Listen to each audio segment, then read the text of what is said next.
Muy buenos días y bienvenidos un día más a este tiempo devocional, este espacio que apartamos cada mañana para meditar en las Escrituras y para recibir de parte de nuestro Padre Eterno esas palabras que nos llenan, que nos levantan, que nos fortalecen y que nos ayudan a crecer día tras día. Mi nombre es Carlos Muñoz y en nombre de la Iglesia IDE les doy la bienvenida a este canal de la Iglesia IDE, de la Iglesia Renacer Evangelista Internacional.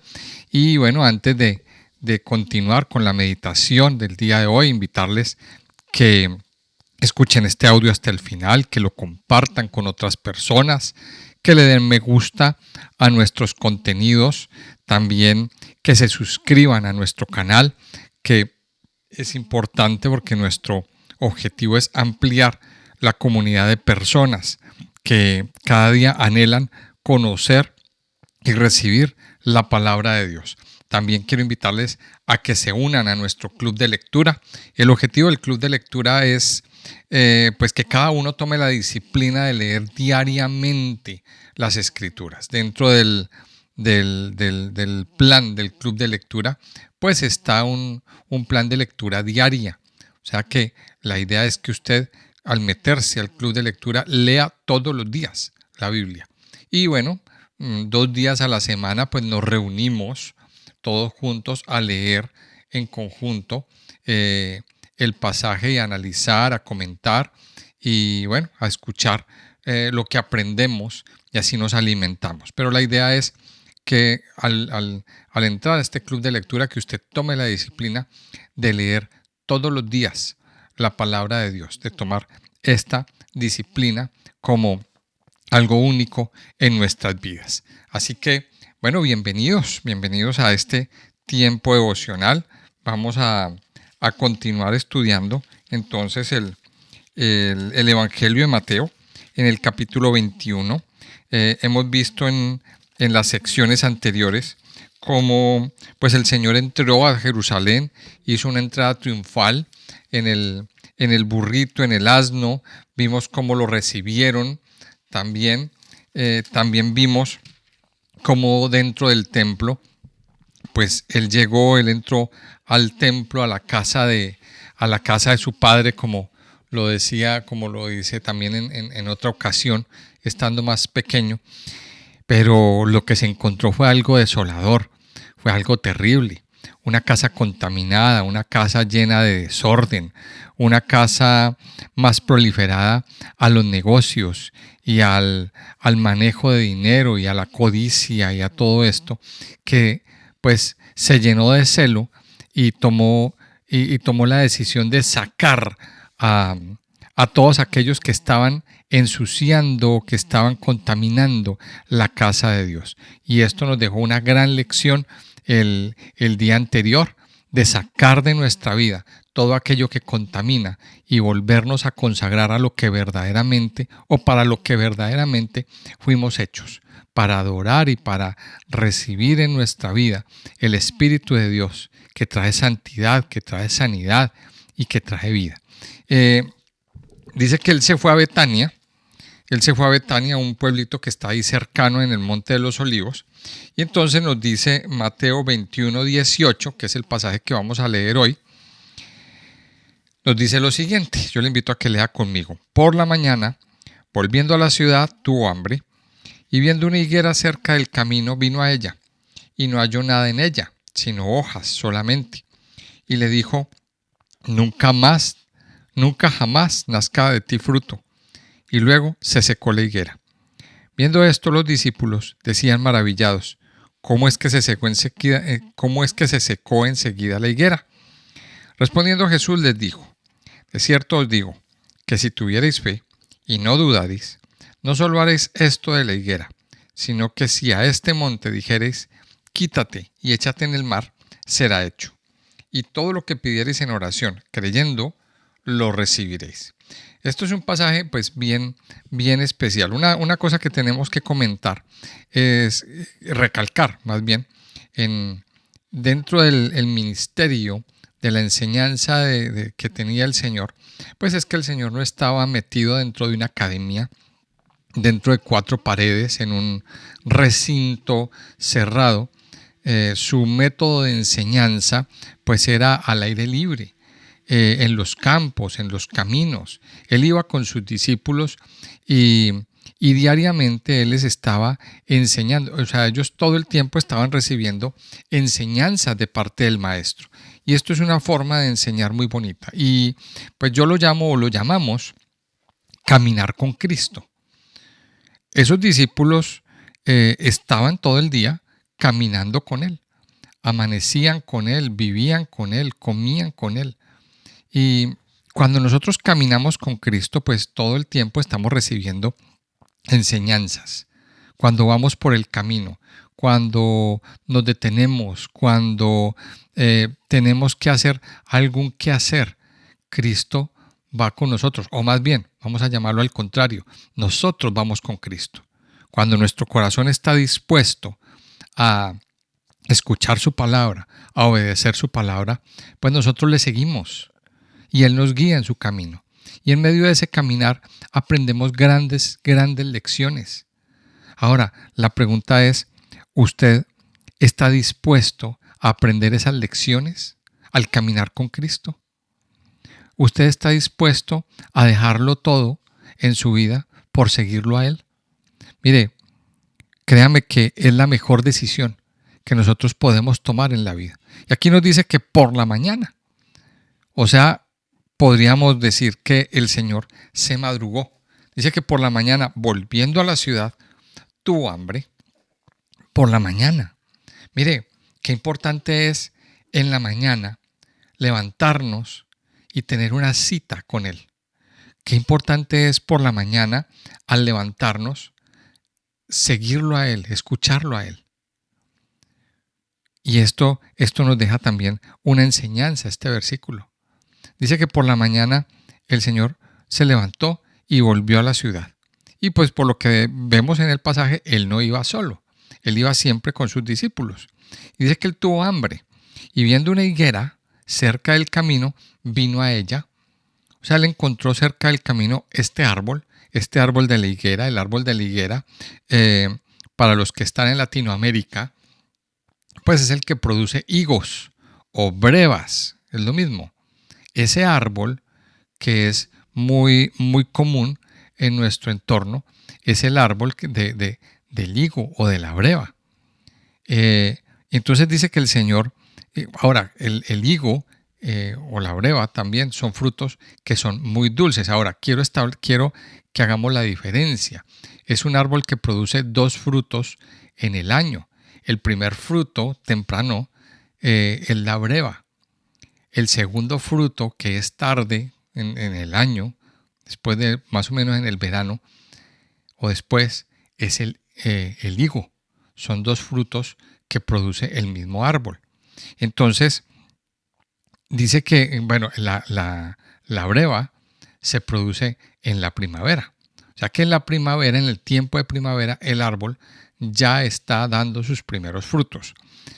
Y estamos hablando de que en el tiempo que el Señor estaba aquí, en este episodio, en este capítulo, en este texto, era ya el inicio de la primavera. Recuerde que estábamos a unos días de la fiesta de la Pascua, la fiesta de Pesaj.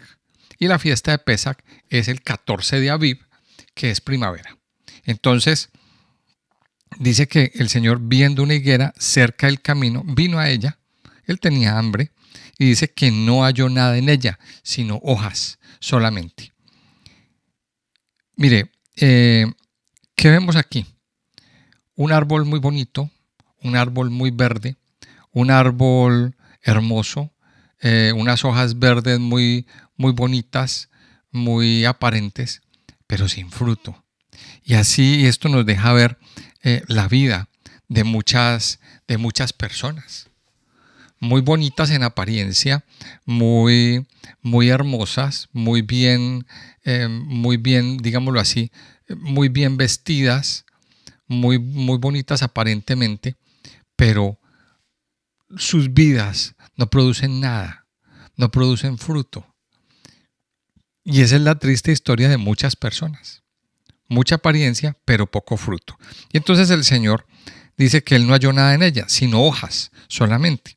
Y le dijo, nunca jamás nazca de ti fruto. Y luego se secó la higuera. Mire, entonces uno aquí se pregunta, pero ¿por qué? ¿Por qué la higuera? O sea, ¿por qué el Señor dijo eso? El Señor estaba dándonos una lección y estaba queriendo mostrarle a los discípulos y nos muestra a todos la importancia del reino de Dios.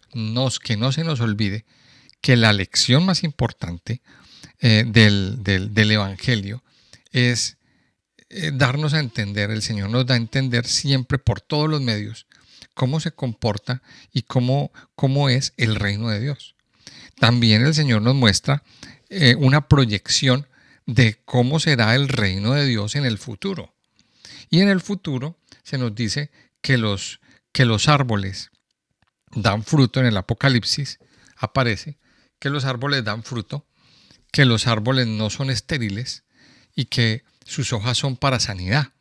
Mire que esto es algo bien, bien especial. Y el Señor, la higuera, en el tiempo que tenía que dar fruto, no lo dio. Y entonces, ¿qué le dijo el Señor? Nunca jamás nazca de ti fruto. Y esto nos da una lección. Y una lección que en este momento nosotros tenemos que recibir. Mire, ¿cuál es la lección? La lección es que usted y yo fuimos creados para dar fruto. Usted y yo fuimos creados para eso. De hecho, los árboles mismos, si vamos al libro del Génesis, cuando Dios hizo el reino vegetal, les da una declaración. O sea, los hace bajo un parámetro. Fructifiquen, crezcan, fructifiquen y reproduzcanse. O sea, el Señor les dio esa orden a los árboles. Que haya dentro de ustedes un fruto que guarde la semilla y esa semilla produzca nuevos árboles y se complete ese ciclo. O sea, en otras palabras, Dios le dio esa orden a los árboles, al reino vegetal. Le dio esa bendición. O sea, el árbol fue creado bajo esa bendición. Más adelante, cuando crea al hombre, le dice lo mismo. Creced y fructificad y multiplicaos. O sea, Dios bendijo al hombre con esos parámetros. O sea que tanto el reino vegetal como el reino animal, como nosotros como seres humanos, fuimos creados con esa marca. Con la marca de crecer, de fructificar y de multiplicarnos en todas las áreas de nuestra vida. O sea que fuimos creados para dar fruto. Fuimos creados para producir fruto en nuestra vida. Ahora, ¿qué es lo que pasó? Que más adelante, en la historia del hombre, sucedió algo que truncó toda esa genética espiritual que traíamos, y es el pecado. O sea, el pecado dañó la creación. El hecho de que el hombre pecara interfirió en esa bendición o en esa genética de bendición con la que el hombre, con la que el reino animal y con la que el reino vegetal fue creado. Y de hecho, usted puede ver ahí en Génesis capítulo 3 que Dios le dice al hombre que a partir de ahora la tierra no le va a dar fruto, que a partir de ahora, que a partir de ese momento del pecado, la tierra no le iba a producir sino cardos y espinas, maleza, árboles que no producen nada. Mire qué tremendo esto. O sea que cuando miramos nuestra configuración original, nosotros fuimos hechos para dar fruto. Fuimos creados para dar algún fruto. Pero, ¿qué sucedió? Por el pecado se genera esterilidad en nuestra vida. Ahora, el fruto es el resultado de una siembra. Y esto es un concepto que usted y yo debemos de tener muy claro en nuestra vida. El fruto es el resultado de una siembra.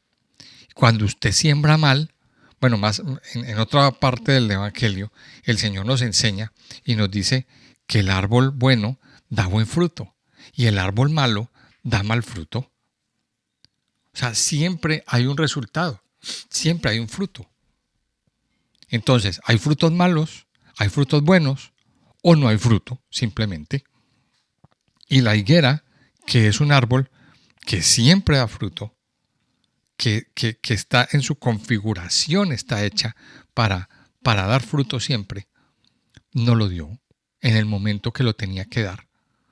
No lo dio. Entonces, ¿qué sucedió? Pues el Señor viene y le dice, nunca jamás nazca de ti fruto. Y esa es la lección que hoy yo le invito a que usted aprenda, amado Hijo de Dios. Usted fue hecho para dar fruto. Y el árbol que no da fruto será cortado. Y esto se conecta con lo que nos dice Juan capítulo 15. El Señor en Juan capítulo 15 nos dice que todo árbol que da fruto, todo pámpano que lleva fruto, será limpiado para que lleve más fruto. Pero todo pámpano que no lleva fruto será cortado, porque no sirve. Entonces, ¿qué es lo que pasa con ese pámpano, con esa ramita que no lleva fruto?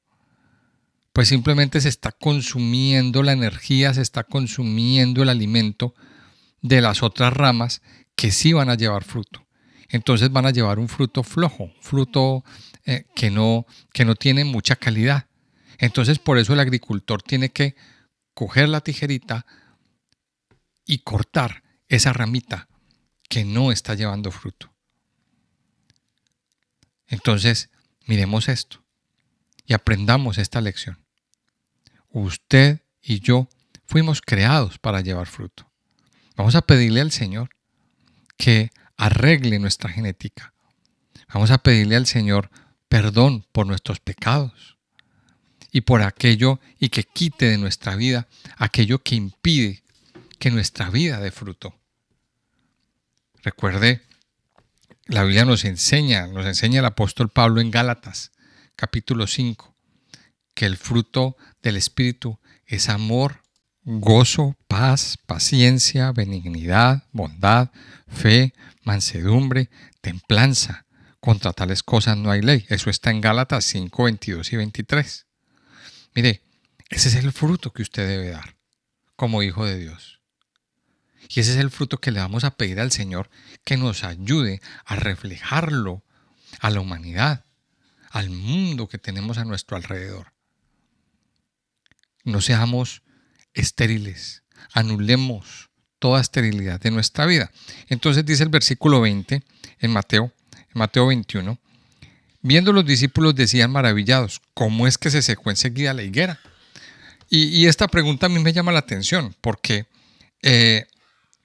es como si nunca hubieran visto al Señor multiplicando panes y peces.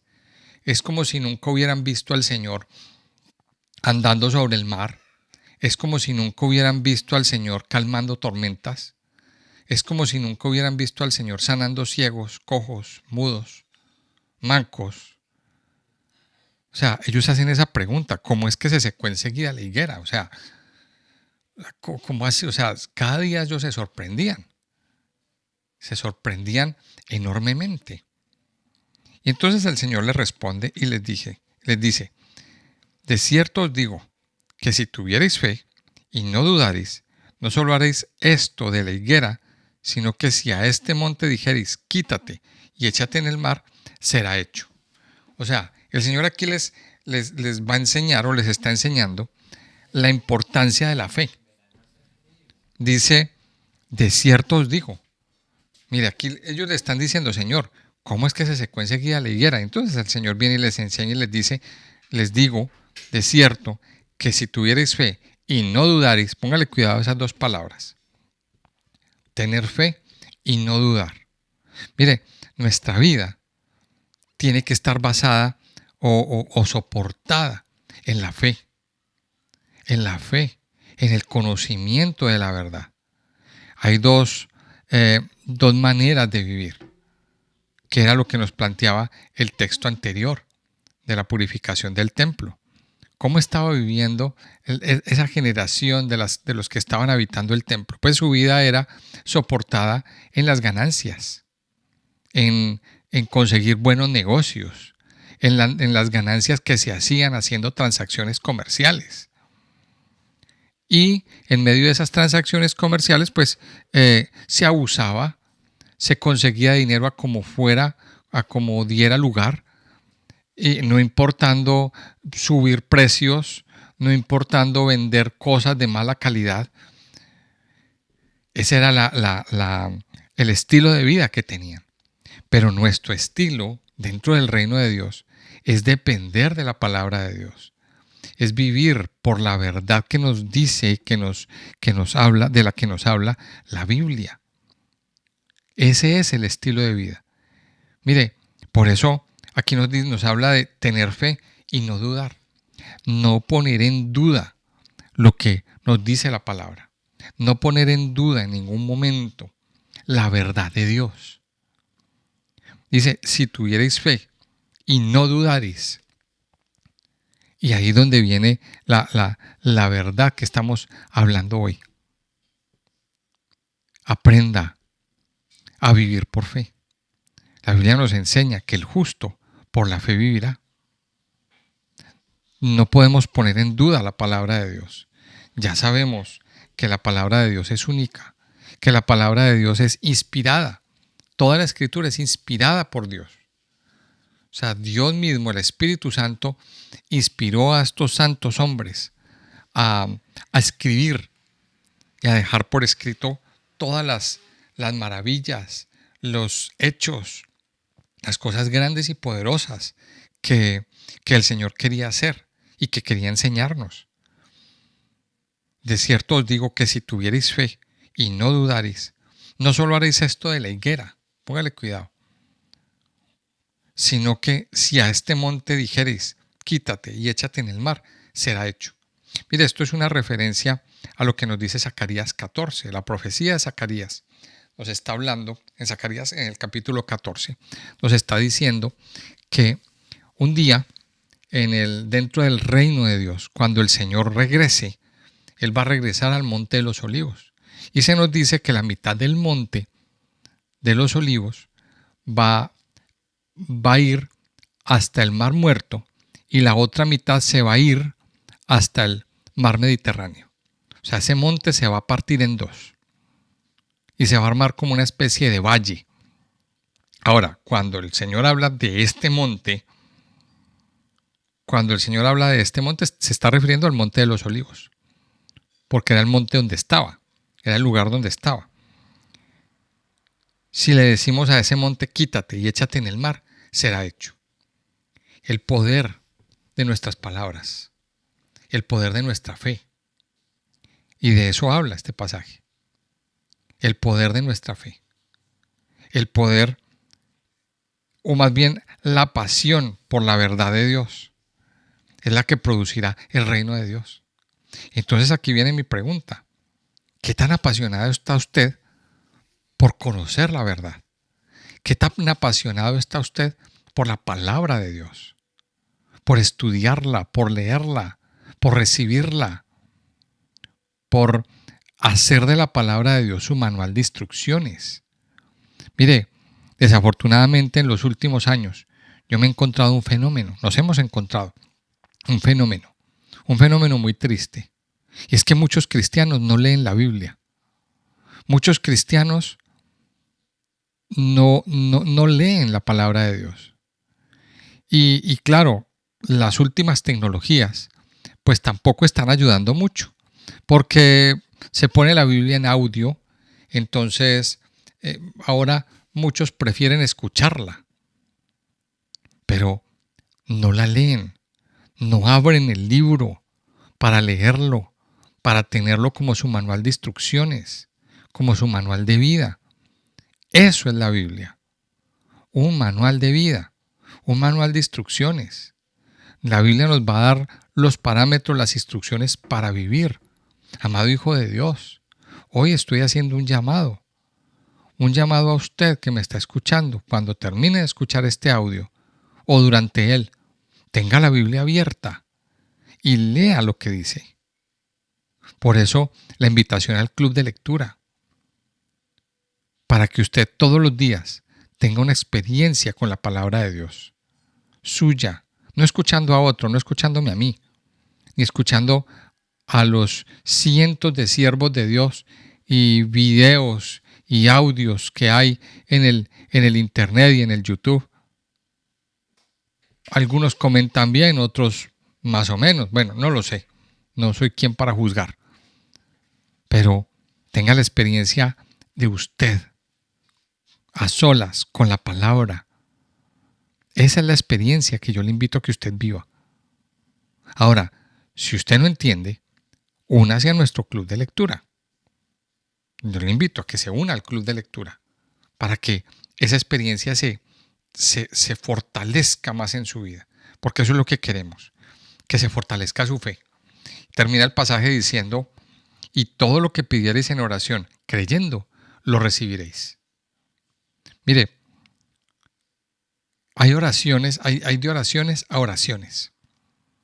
Hay oraciones del alma. Las oraciones del alma son fruto de una queja. Las oraciones del alma vienen la mayoría de las veces como producto de una necesidad, o más bien de una urgencia. Les voy a explicar un poquito esto qué significa. Mire, estamos bien, pero de un momento a otro se nos vino una urgencia encima. Se nos accidentó un hijo, nos dieron un diagnóstico grave, nos desahuciaron o nos dijeron, mira, es que si no pagas esta cuenta, pues te vamos a embargar. Entonces entra nuestra alma en angustia. Entonces nuestra alma entra como en esa zozobra, entramos en angustia, entramos en desespero, entramos en ansiedad, entonces empezamos a sudar frío en nosotros. ¿Y qué vamos a hacer? ¿Y yo qué voy a hacer? ¿Y ahora qué pasa? ¿Me van a echar del trabajo? ¿Estoy enfermo? ¿Me diagnosticaron esta enfermedad? Y empieza la ansiedad a fluir y empieza el alma a generar más bien una angustia y Señor, ¿yo qué hago? ¿Me van a hacer esto? ¿Me va a pasar esto? Eso es una oración del alma. Pero hay oraciones que son oraciones del Espíritu. Y las oraciones del Espíritu son conforme a la Biblia. Cuando usted y yo nos dedicamos a conocer la palabra de Dios, entonces descansamos en ella, confiamos en ella, confiamos en el Señor, porque lo dice en su palabra. Y cuando llegan esos momentos de crisis, cuando llegan esos momentos de crisis fuerte, pues nos aferramos a la palabra que ya conocemos, que ya recibimos. Mire, yo siempre lo he dicho que es como cuando nosotros ahorramos. Es un ahorro. Cuando usted está en tiempos felices, vamos a llamarlo así, cuando estamos en tiempos de bonanza, cuando estamos en tiempo donde todo está bien, ahí es cuando más nosotros tenemos que estudiar la palabra y conocer las promesas de Dios y recibir las promesas y ahorrar esas promesas. Porque el ahorro tiene su objetivo, suplirle su necesidad en los momentos de crisis. Para eso es el ahorro.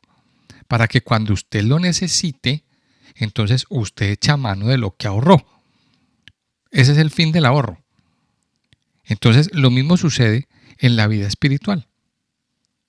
En los tiempos de bonanza, ahorramos las promesas, recibimos las promesas, nos deleitamos en el Señor, conocemos su palabra, porque cuando viene el tiempo de crisis, cuando viene el tiempo de necesidad, cuando viene ese tiempo difícil, entonces ahí nos aferramos a la promesa de Dios y descansamos y estamos tranquilos.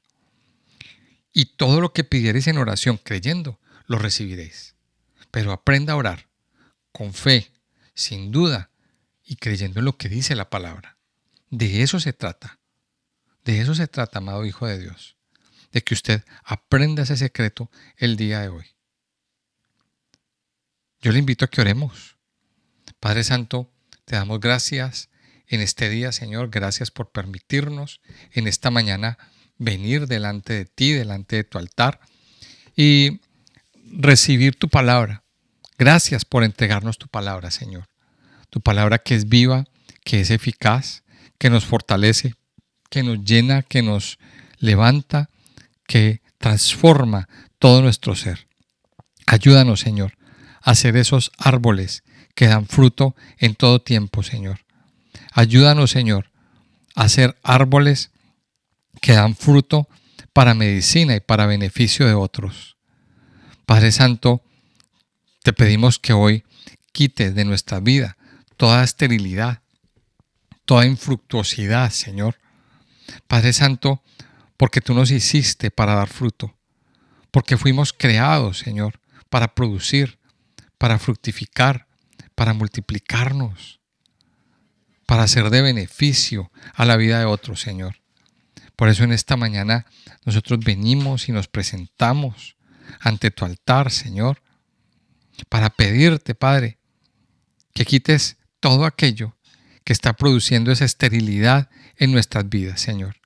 No queremos ser solamente apariencia, queremos dar fruto. Es nuestro anhelo, Señor. Padre, ayúdanos, Señor, a ser como esos pámpanos que llevan fruto. El labrador los tiene que limpiar en algún momento. Tiene que cortar algunas hojitas. Tiene que hacer un tratamiento y ese corte duele, Padre. Pero el fruto no se acaba, Señor. Ayúdanos, Padre, a que el mundo vea ese fruto del Espíritu en nosotros. El amor, el gozo, la paz, la paciencia, la bondad, la fe, la benignidad, la mansedumbre, la templanza. Ayúdanos, Padre, a que el mundo vea, Señor, en nosotros el fruto del Espíritu, de vivir en el Espíritu, de vivir en tu presencia, Señor. Ayúdanos a tener fe y no dudar. Yo te pido, Señor, que hoy sea desarraigada en nuestros corazones toda duda, toda incredulidad, Señor, toda falta de fe. Ayúdanos cada día a creer en oración. Padre, tu palabra es clara cuando nos dice que todo lo que pidamos en oración, creyendo, lo recibiremos. Ayúdanos, Señor, a creer y a no dudar que tú lo puedes hacer, Señor, que tú harás un milagro, que tú levantarás, Señor, al que está caído, que tú transformarás el corazón apagado, el corazón, Señor, que está muriendo, que tú transformarás, Señor, la vida de los que están a nuestro alrededor, que tú harás una verdadera transformación de vida, Señor, en nosotros, en nuestros hijos, en nuestros familiares, Señor. Hoy, Señor, pedimos en oración que tú hagas un milagro conforme a esta palabra, Señor. Que tú nos dices que lo que pidamos en oración, creyendo, lo recibiremos. Hoy te pedimos, Señor, que hagas un milagro en nosotros, un milagro en nuestro hermano, un milagro, Señor, también financiero en nuestras vidas, un milagro trayendo una verdadera conversión a aquel que la necesita, Señor. Solo tú sabes quién es. Padre, yo te alabo y te bendigo en este día, Señor. Gracias por estas palabras de fe, de confianza en ti, Señor. Te alabo y te bendigo, Padre, en el nombre precioso de Jesús. Amén y amén.